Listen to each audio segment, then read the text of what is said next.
Good afternoon, everybody. Welcome. It's Sunday Reading Day, and my name is Charlotte, and I'm going to be your host for the next hour.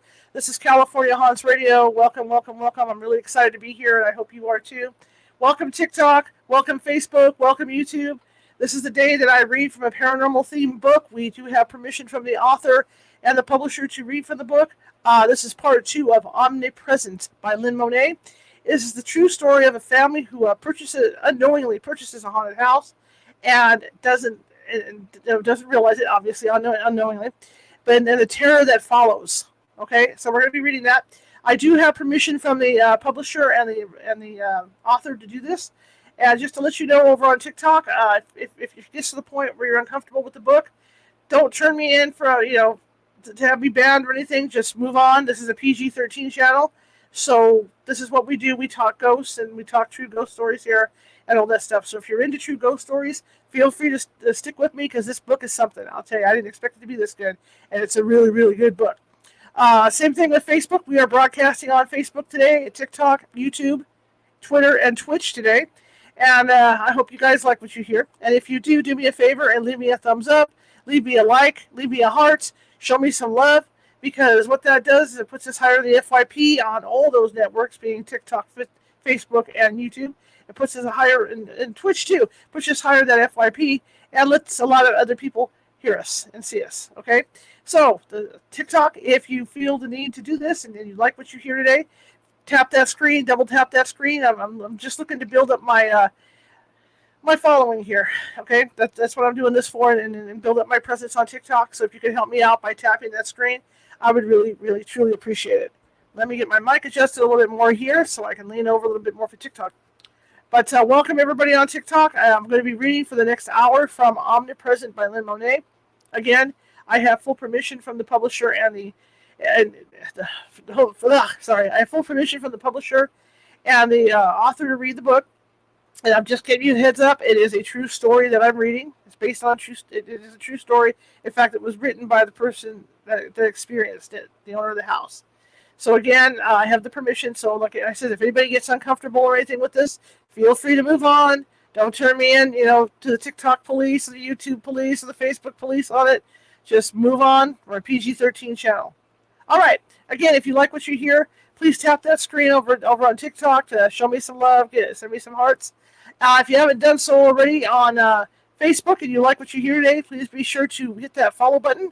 If you haven't done so already and you like what you hear over on YouTube today, please feel free to subscribe. Twitch, same thing. If you like what you hear, please feel free to subscribe. If you're over on TikTok, I do have a subscribe button over there. Or if you feel like you don't want to subscribe but you'd rather follow, feel free to do so. I'm not asking for any handouts or money or anything like that. So if you feel that it's worth it to help me out to keep my show on, that would be great. This is California Haunts Radio. We broadcast Sunday through Friday every week. Sunday is our reading day. The rest of the week we have paranormal themed guests on, and I think you'll enjoy it. Okay, so without further ado, let me get in here, get comfortable, making sure I'm not going to be too hot, and let's read. Omnipresent. We're in chapter 4. Let me get a little drink of water here, because it is, the air conditioner's on, but the thing is, the backdrop blocks the air conditioner. So once I step over there, it's like 10 degrees lower than it is over here.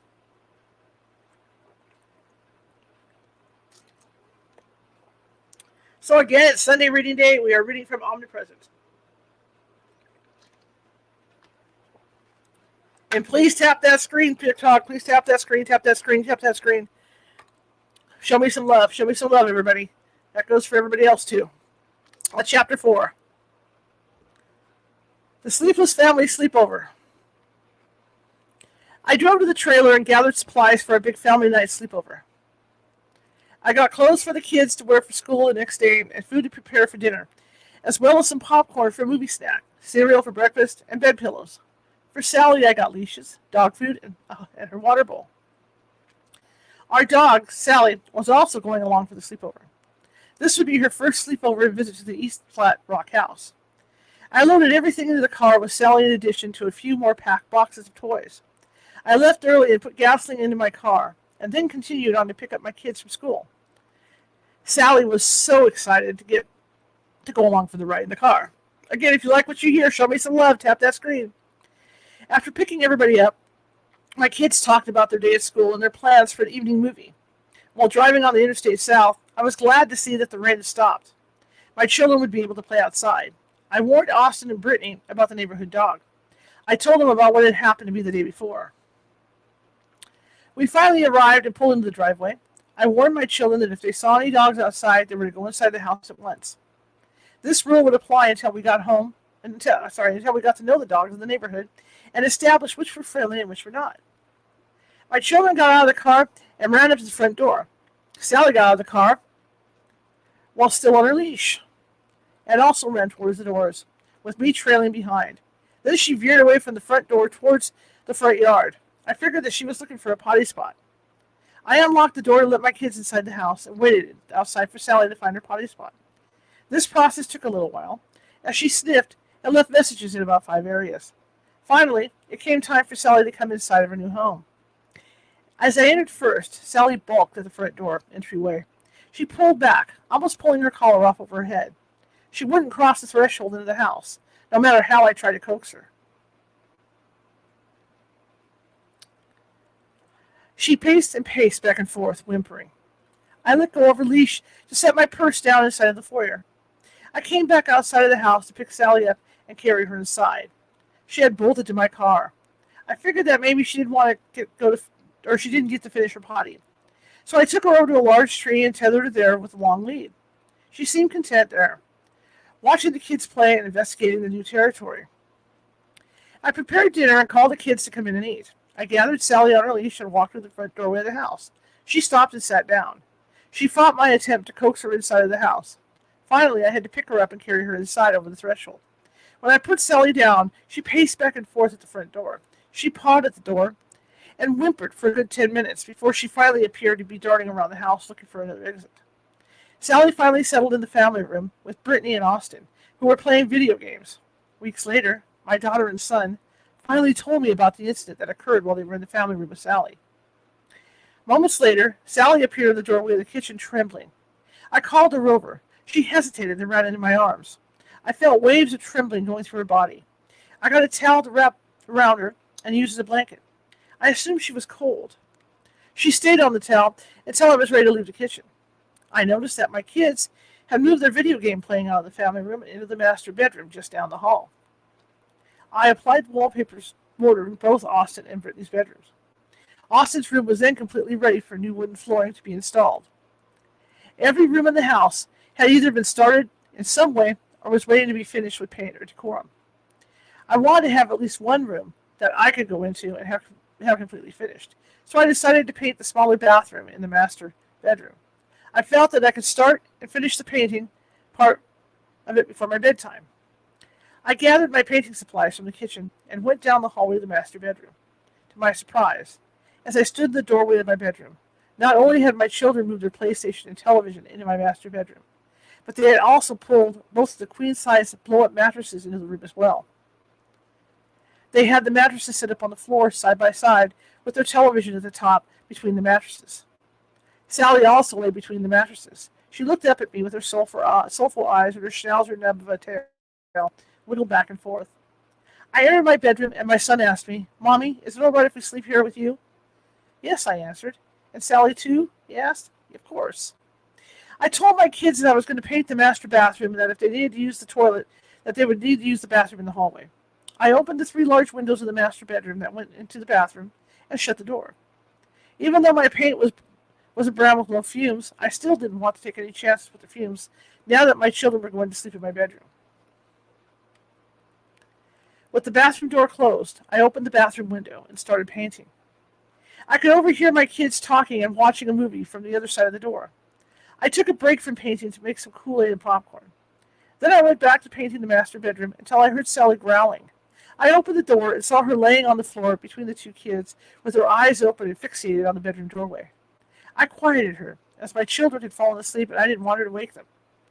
I thought that maybe she needed to go outside, so I took another break to let Sally out in the backyard. Sally once again balked at returning into the house. I had to carry her back inside. When I put her down onto the floor, she bolted down the hallway back into the master bedroom and again nestled between the 2 mattresses on the floor. I went back into the bathroom and finished painting. When I came back out, I shut the bathroom door quietly. I took all of my supplies into the kitchen to clean them. I looked up at the clock, and it was a few minutes after 11 p.m. I had not realized that it would take me that long to paint the bathroom. I cleaned up my paint mess and turned on the overhead stove light, then shut off the ceiling light and headed towards the hallway to the master bedroom. As I walked out of the kitchen doorway and started to pass the wrought iron stair railing to my right, I caught a glimpse out of my peripheral vision of the most horrific creature that I've ever seen. It was something that was definitely not of this earth. I stood paralyzed in my tracks for about 30 seconds, trying to make sense of what I had seen. It was a silhouette of a swiftly moving figure coming up the ascending stairs from the lower level. The figure then shot across the double entry doors and up the second set of stairs onto the main level, right in front of where I was standing. Then it disappeared down the hallway towards the master bedroom. The figure's silhouette was static-looking in appearance, like it was furry or fragmented. Its color was a dull medium brown, with wolf-type features, and stood upright on its haunches. Its feet appeared to be moving so fast and looked like fluttering movement below its lower torso. I'm 5'9", and this entity was only about 2 inches shorter than me. It had a large, bushy squirrel-like tail and long, tapering rabbit-type ears that were at each side of its head, not on top. They were turned backwards and were grazing over the tops of the narrow shoulders. It appeared to be hunched over. Its upper limbs were smaller and bent at the elbows with long nails. Its face was wolf-like, with narrowing towards the nose. It had large nasal openings, similar to a horse, that took up almost all the space on the end of its nose. The skin appeared to be sunken in over the bone. I was horrified. I gasped, thinking, "Oh my God, what was that?" I tried to make sense of what I'd just seen. I started to rationalize that it had to have been a motorcycle or vehicle outside that had passed underneath the streetlight, and that its reflection was what I had just seen moving across my wall. Even though no one had actually passed by the street, and it was quiet, I still assumed that the light and shadow had come from the sliding glass doors that were uncovered. I started rationalizing that it was late at night and that I was tired. I also had not had anything to eat or drink since dinner and thought that I must be a little dehydrated. Maybe I didn't have good enough ventilation while I was painting, and the fumes were getting to me. I felt that my own imagination had gone wild. Then I heard my dog Sally, who was in the master bedroom with my sleeping children, at the end of the hallway. She was growling. I quickly headed down the hallway for the master bedroom. When I entered, Sally was standing up with her hair raised on her back and her eyes fixated on the doorway. Even after I passed through the doorway and was standing inside the bedroom next to her, Sally still didn't take her eyes off that doorway. She continued to growl in a way that I've never heard her do before. I stroked Sally's back and said, "It's okay, girl." She acknowledged me briefly by putting her ears back, yet her eyes remained focused on that doorway. I told her again that it was okay, and that it was probably just a raccoon or something making noise outside. I assumed that, since I had the master bedroom windows open, Sally had heard something outside. She was used to being kept indoors with the air conditioner on and the windows closed. Getting to have the windows open was a luxury that we didn't get while living in a trailer park. Open windows in a trailer park were an invitation to unknown outcomes, not a luxury. I just figured that Sally wasn't used to the sounds of the outdoors. Finally, when I lay down, she settled down on the floor next to me and went to sleep. The next morning, Brittany awakened me at 6 a.m. and told me she didn't sleep well during the night. I felt like something was standing in the doorway watching me. It kept waking me up, Brittany said. Sally and I had some trouble sleeping too, I replied. Sometimes it takes a little while to get used to new surroundings, and once we get moved in and settled, it'll get better. I got up and took Sally outside into the front yard to potty while the kids were getting ready for school. When Sally finished, she ran over to my car and started whimpering and pawing at the car door. Since it was a cool morning and still dusk outside, I knew that Sally would be okay if I let her into my car. I unlocked my car to let her inside. I rolled the windows partially down so that Sally could be comfortable, while waiting for us for the 15 minutes that it would take everyone to finish getting ready to leave. As I turned on the walkway of the house, to my surprise, my children were already coming out the front door. They had already gotten dressed and ready for school. They had even brought their book bags and my purse outside. "We already locked all the doors," Brittany told me. "Can we please go now and get something to eat?" After dropping the kids off at school, I drove Sally home to the single wide. While I was there, I contacted the handyman to confirm that he was still coming to the house that day to lay the wooden flooring. He said he was, and that it would be completed by the following Tuesday as planned.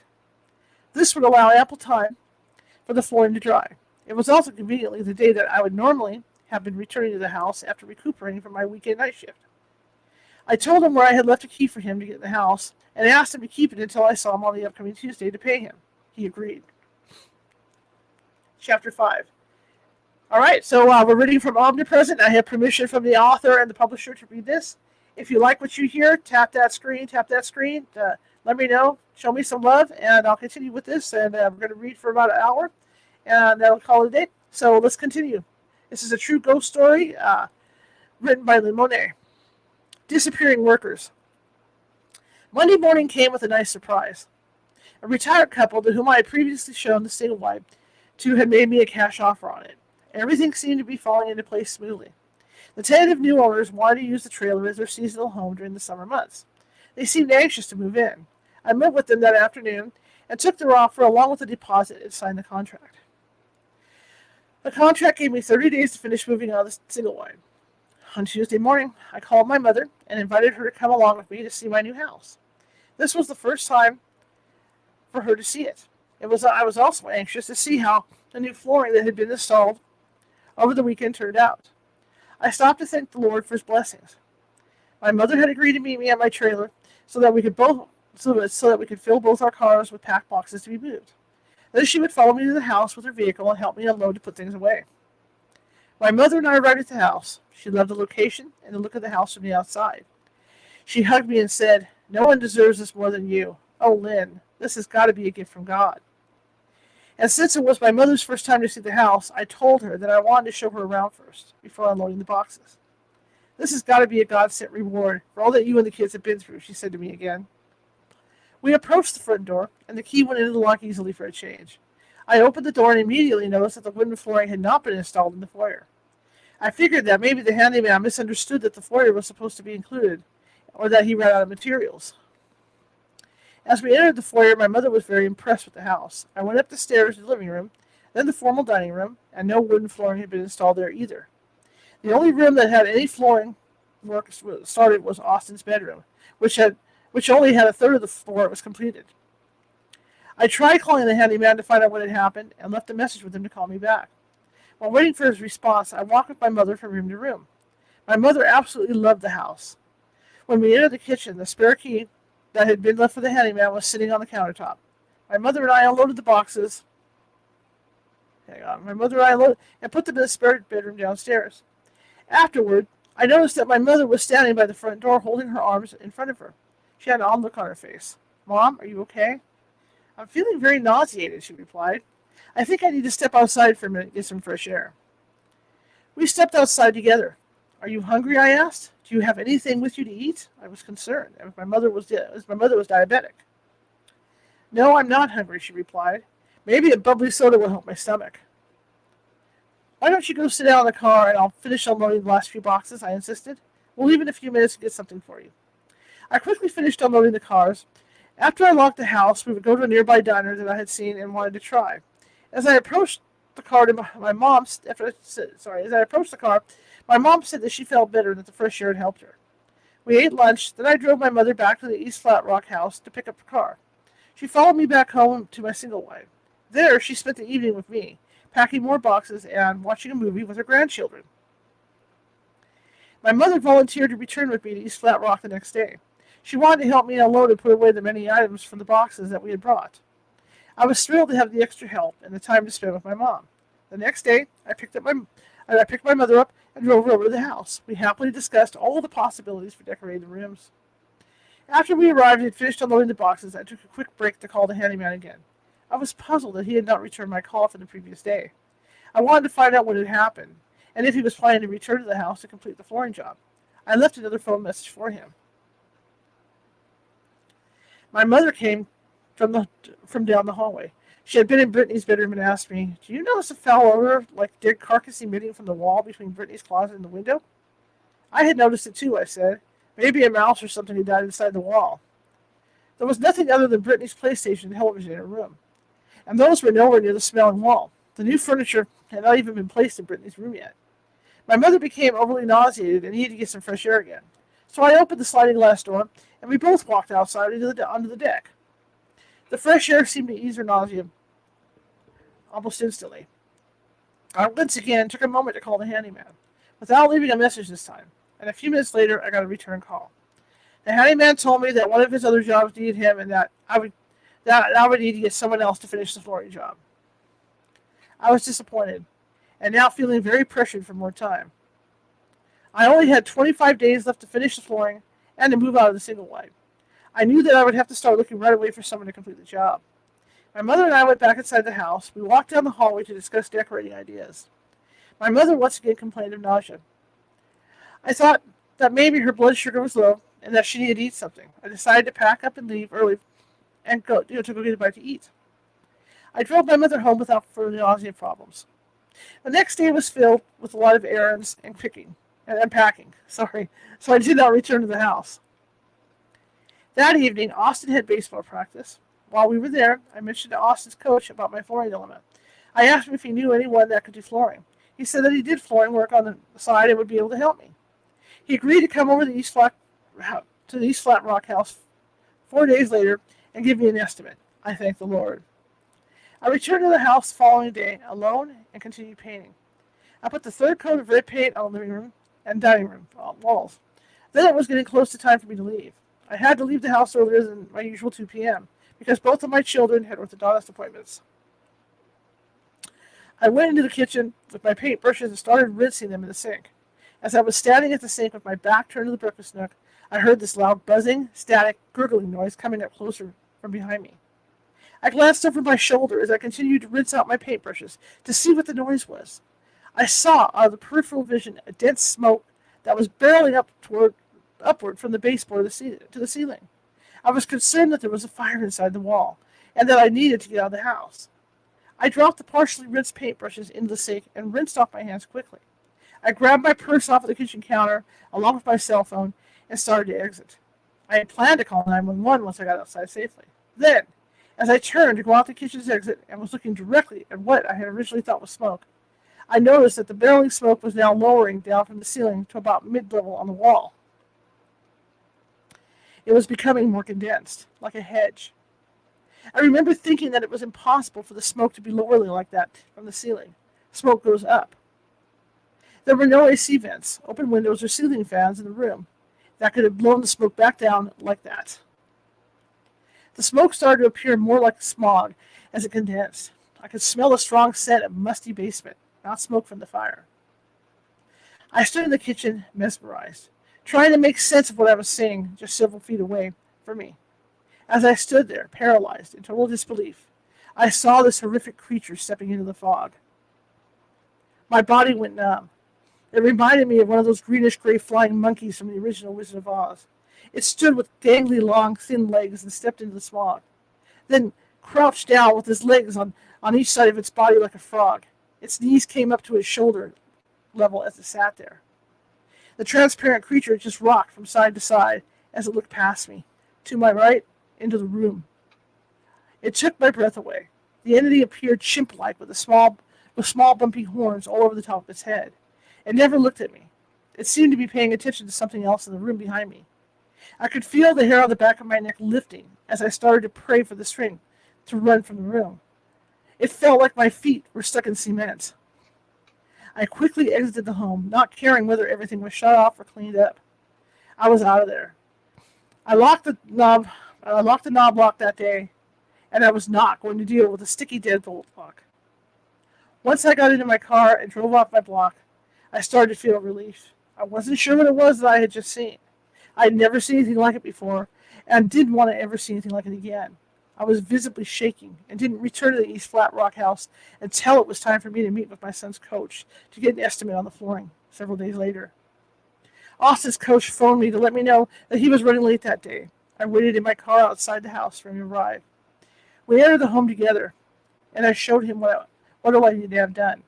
He said that he was available to do it during the upcoming weekend. I was thrilled, as time was running out for my family to move. I gave him the spare key so that he could let himself into the house over the weekend. We agreed to meet at the house the following Tuesday. I would pay him then and get my key back. The house seemed very peaceful at that time. We left the house together. Even though the house seemed very peaceful, I still had no interest in being there alone. I worked over the weekend and started feeling a little ridiculous about what I thought I had seen in the East Flat Rock house the week before. I started to feel comfortable again after being away from the house and in the familiar surroundings of my single-wide home. My single-wide never had supernatural problems or issues. I started making plans with a friend of mine to have her 3 sons help me move my furniture into the East Flat Rock house the following week. The closing date for the single-wide, the last day of school, were quickly approaching. I called my mother to see if she'd be available to take a ride with me over to the house. We both were looking forward to seeing how the newly installed wooden flooring had turned out. The coach and I had previously planned to meet at the house around 11 a.m. I loaded up my car with boxes and headed over to my mother's house and picked her up. I was glad she came along. We stopped on the way to get my mother some lunch to prevent her nausea and caught up in slow construction traffic. It then took me about 45 minutes to get to the house. I was running 25 minutes late to meet with the coach. I tried to call him to tell him that we were on our way, but he didn't answer his cell phone. My mother and I finally arrived at the East Flat Rock house, and the coach was not there. I thought that maybe he had left because he didn't think we were coming, or that maybe he had left to go somewhere for a short time and would return momentarily. I hoped he had gotten the message that I had left for him about us running late. I called his phone again to let him know that we were at the house. He didn't answer, so I left another message. My mother and I walked up the front door with our hamburger lunches. We planned to eat them inside. Upon opening the door, once again, the wooden flooring had not been installed in the foyer. As we continued into the house, the flooring had not been installed anywhere. I noticed in the corner of Austin's bedroom some tools that had been left behind. I was puzzled and tried calling the coach again to see if something had happened and if he was planning to come back and finish the job, but still got no answer. I figured at that point, if I didn't get a response from him, I would see him at Austin's upcoming baseball practice. My mother and I unfolded the boxes from my car and put the items away. I'm sorry, unloaded, not unfolded. I'm losing my mind. My mother and I unloaded the boxes from my car and put the items away. Everything seemed peaceful in the house. We reloaded the empty boxes into my car and left to pick up my children. I dropped my mother off at her home. I planned to return to the East Flat Rock house later that day to mow the grass and had promised my children that they could bring along their mutual friend, Jason, to see the house. I loaded the lawnmower into the trunk of my car while waiting for my kids to grab a quick snack, and then we headed over to pick up Jason. I figured that it would be cooler outside in the evening. This would make it easier for me to mow the half-acre with my push mower. Once we arrived, I had Jason help me lift the lawnmower out of the trunk and filled it with gasoline. Then I went inside to wash the gas off my hands and opened up the sliding glass doors. The sun was shining into the windows, and everything seemed comfortable to me in the house. In that moment, I started to doubt all the eerie shadows that I had seen. I had also put aside the thoughts about any strange things that had occurred previously in the house. I felt that, once finished, this house would be a nice home for my family and I.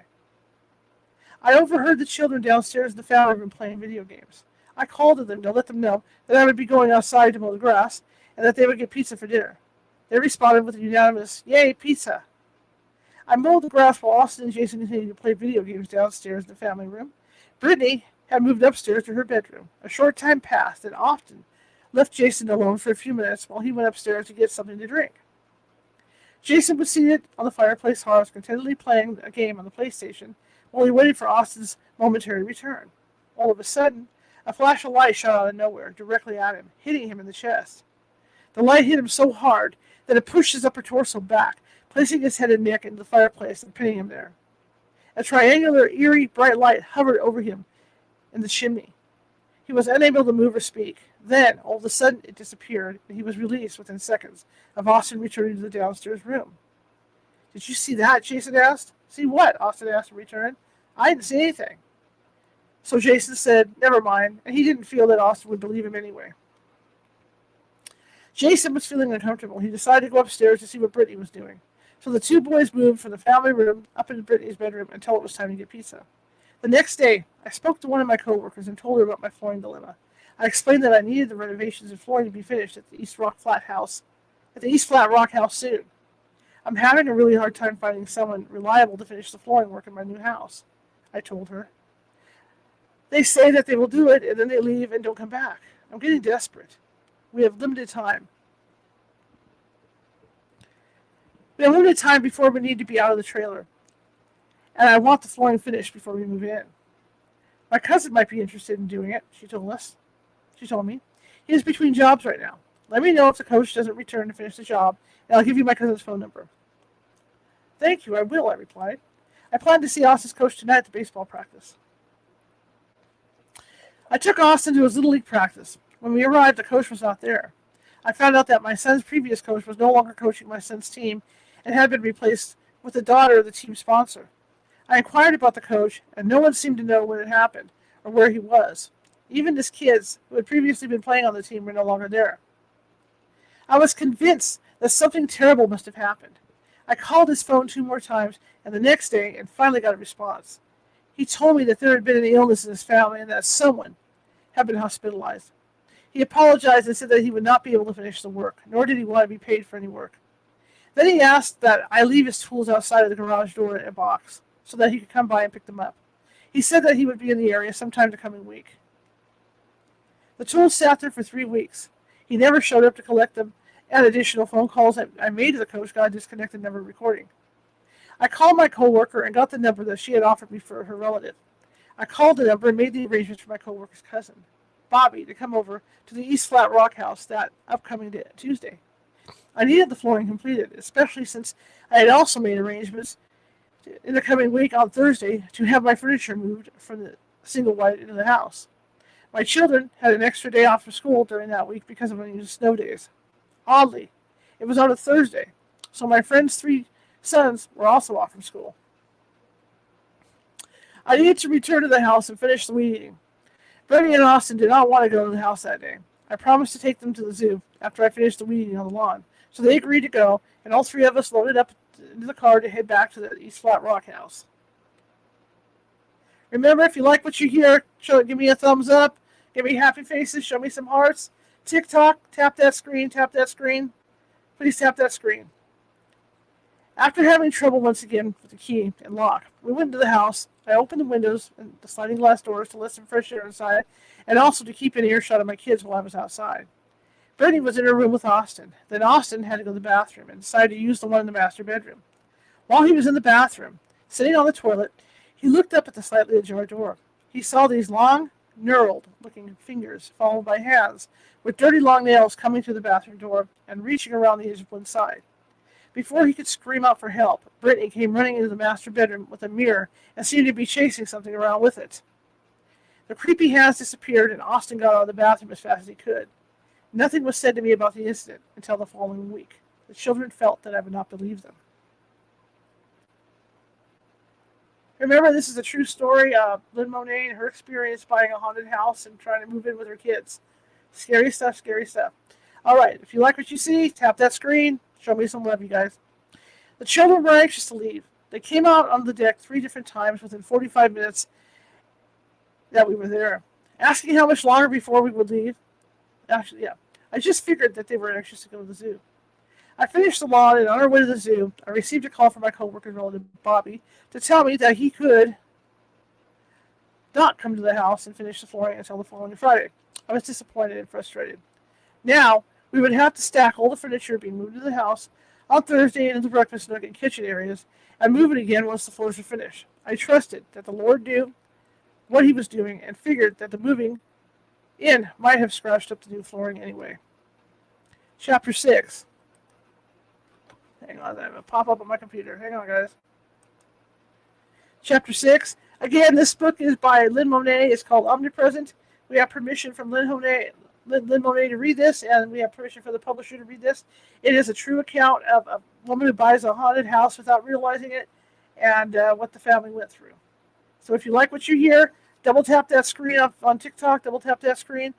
Give me some thumbs up and show me some love on Facebook and YouTube. Eerie Shadows. Chapter 6. Thursday morning came quickly. My friend Janice showed up bright and early with her 3 sons and her husband's pickup truck, pulling a trailer to my single wide for the big moving day. Janice and I worked together as nurses on the same floor and same shift. We had known each other for over 5 years. Our kids over the years have grown up together, and all were very good friends. The loading began, piece by piece. Most of all the furniture was loaded, except for both the children's old bedroom sets and mine. Those would go in the last final load. We would still be sleeping in the trailer for one more week. This would allow for things to get settled and finished on the house. With all the vehicles loaded, we headed south for the 25-minute drive to East Flat Rock. Once we arrived, I gave Janice a quick tour of the house while my children did the same with their friends, one of whom was Jason, the same boy who had been over at the house previously. The last things packed were boxes that had been strategically placed among the furniture and would need to be unloaded first. When we arrived, the boys, including my son Austin, all started taking boxes into the downstairs bonus room and family room. While in the family room, they were confronted by the horrific creatures that lived there. 3 of the boys witnessed the same thing at the same time in the same room. The 3 boys, when asked separately after the fact, each described in detail being approached by a wolf-like figure that stood on its back legs. 2 of the boys also mentioned seeing a monkey-type creature. It scared them so badly that they left quickly. One of Jason's older brothers gave one of the creatures the finger as the 3 of them left the room. Now it was time for the furniture to be unloaded. In preparation for it, we had to open both sides of the double entry doors. It took 4 of us to lift the massive solid cherry wood dresser that needed to go into Brittany's bedroom on the upper level. We unloaded it from the flatbed trailer and carried it into the front yard. As we aligned it with the front door, I stepped into a small dip in the grass and twisted my ankle. We had to put the dresser down in the grass until I was able to determine if my ankle was okay. Then we carried the dresser inside and up the stairs. Afterwards, Janice and her oldest son went into the kitchen for a drink of water. They then joined us again to continue unloading boxes and furniture until everything had been taken into the house. I was so grateful to have had their help. We were going to attempt a second load, but everyone was exhausted, so we decided to combine the second load with the last load for the following week. I had a closing date set for 10 days from that point on my single wide, by which I needed to have all my belongings out and moved into my new home. We all had decided to call it a day and drive back to Asheville. The kids had school the next day and needed to get ready for bed. The next morning came, and I met up with Bobby at the house to let him in. He started doing the flooring work. I planned to finish up some decorative sponge painting in the hallway outside of my son's bedroom, where Bobby had started working. I offered to let him stay in the house that night, so that he could not have to drive back and forth such a far distance. The house was still vacant. Yet my daughter's new bedroom furniture had been delivered and was set up with bedding in her room. He thanked me and said that he would consider it, depending on how much he was able to finish and how tired he was. He said that he planned to stay late working. He had to pull up a major part of the existing wooden flooring that had already been started in Austin's bedroom, since it had not been laid properly to begin with. He then started fresh. In the meantime, I finished the last layer of a box finish on the hallway wall. Bobby and I talked while we were working. When I got to the end of the hallway with a view of the stairs, I could see in my peripheral vision a young man coming up the stairs. I could see that he had on a white Oxford long-sleeve shirt that was tucked into a pair of straight-leg blue jeans that stopped near the ankle, exposing his sockless brown loafers. I had a side view of his face. He had straight brown hair that was cut short and parted down the middle. His expression was somber. He appeared to have a ruddy complexion, like severe acne that reddened his cheeks, making them appear darker or sunken. He seemed so real that I thought he had walked into the house without knocking. So I said out loud to the young man, "Did you knock?" Then I looked directly at him, and nothing was there. Bobby answered from the bedroom, "No, I just dropped something." I realized in that moment that there was a ghost in my house. I was relieved not to be in the home alone. The ghost of the young man seemed harmless enough. Nevertheless, I didn't want him in my new home. I didn't say anything to Bobby about it. I was afraid that he would think that I was mentally unstable. I had heard of such situations before, but had always doubted their validity. I had always thought that people had to be doing ungodly acts to bring those types of things into their lives. I was and still am a God-loving woman. This shook me up pretty badly. I didn't know what to do. I told Bobby that I needed to leave and pick up my kids from school, and that I would be back the next day to see how things were coming along. I was trembling and got out of the house as fast as I could. I stopped at the convenience store for a drink and a pack of gum. I sat in my vehicle dazed for about 20 minutes, thinking over and over about all the things that had been happening in the house that were now taking on a different point of view. I knew that my children could never know about this. It would scare them too badly. Little did I know, they already knew. I felt that through the church and prayer, all this could be made right, but I was clueless as to where to start. Then I realized what time it was. I needed to head to Asheville. About 30 minutes later, while I sat and waited in the pickup line for my son's school, I got a call from Bobby, who was still at the East Flat Rock house. He told me he needed to leave and would come back the next day when I would be there. I asked him if everything was okay, and he responded, "I don't have my saw with me to do the cuts." I found this to be odd because I remember seeing his saw in the back of the vehicle. So I replied, "Would you be able to lay the pieces of flooring that don't need cutting first, then finish the cuts tomorrow?" His response was, "There is something weird about this house. I have never experienced anything like this before." And the line dropped. I tried to call him back and was unable to reconnect with him until about an hour later. When I finally spoke to him again, Bobby told me that he had not closed the windows. This meant that I would have to go back to the house that evening and secure everything. I had not planned to return until the weekend. I asked what had happened to him, and he responded, "Oh, nothing. I would just prefer to be there when you were there." I reminded him that I would not be back until the following Tuesday, and that I needed to have the floor finished by then, so that we could finish moving our furniture in the house. He said that he would return the next day with his girlfriend, if that was okay. "Is something wrong?" I inquired again. "No," he said. "I will get the work done over the weekend." I thanked him and called my neighbor Ellen to see if she would be available to return to the house with me that evening to help me pull the air conditioning unit inside the second floor window. She said that she would be available right after work. She also wanted to see my new house. I picked Ellen up from her work and drove her home to drop off her things, then drove over with her to the East Flat Rock house. During our drive, I asked her, "Do you believe in ghosts?" "Hell yeah," she said. "Why?" I told her about the man that I had seen on the stairs earlier in the day. I also told her that I had some concerns about all the odd things that had been happening in the house, and that I suspected that they were also ghost-related. I told her that I appreciated her coming along for the ride with me, and that if she felt uncomfortable about going inside the house, she could stay in the car and I would go across the street to see if the man who lived there would be able to help me pull the AC inside. This was the first time that I had spoken to anyone about the ghosts. Ellen said that she didn't have a problem going into the house with me to help. As we pulled into the driveway, Ellen marveled at the house. We got out and walked up to the doors. I got out my key, inserted it in the deadbolt, and unlocked the door. Then I could not get my key back out. Ellen entered the foyer and waited as I struggled with the key.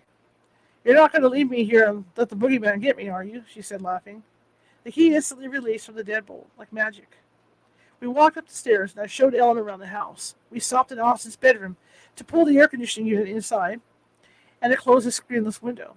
Then we went from room to room, closing the windows and locking the doors. Ellen loved the house, but wished that it was not so far away from where she lived. She said that she was going to miss us. I remember that I wanted to show Ellen the hand-carved wooden horse heads that I had found for Brittany's bedroom decorum. I planned to use them to hang her valances over her windows. Brittany's bedroom had a wild horse scene. Ellen and I made our last stop in the kitchen before leaving. Ellen was standing 8 inches away from me to my left, and both of us were facing the kitchen counter as I took the horse heads out of their boxes and handed her one each hand. As she stood there admiring the carved work of the horse heads, I could hear the familiar buzzing, gurgling sound that I had heard once before in the kitchen. I didn't say anything, assuming that I was the only person hearing it, until Ellen asked me, "What's that sound?" I reminded her about the ghost, assuming that it was harmless, and told her that we would be leaving in a few minutes. Ellen started screaming as she dropped the horse heads onto the countertop and grabbed her shirt, pulling it around to view the back of it. "It burns," she yelped. "It burns. Is it a spider bite? It burns so bad." I pulled up the back of her shirt to see if she had been bitten by something. Right between her shoulder blades was a diagonal claw mark about 4 or 5 inches in length, extending under her bra strap. I stood there, perplexed, trying to make sense of the wound as it welted and started to bleed right in front of me. As a nurse, I knew this indicated that it was a fresh wound. "Did you scratch yourself on something when you got out of the car?" I asked. "No," she said. "Is it a spider bite?" Suddenly, I felt the sensation of a bristly creature running swiftly in a figure-8 formation in and out of my legs. Ellen started screaming again. Whatever it was had gotten her again. Ellen, being a large woman, was holding up her belly. On the lower part, there was another freshly welting claw mark between her stomach and legs. The buzzing, gurgling electric sound was very loud in the room. As I looked behind Ellen, into the breakfast nook, the wall of smog was thickening in the room and coming our way.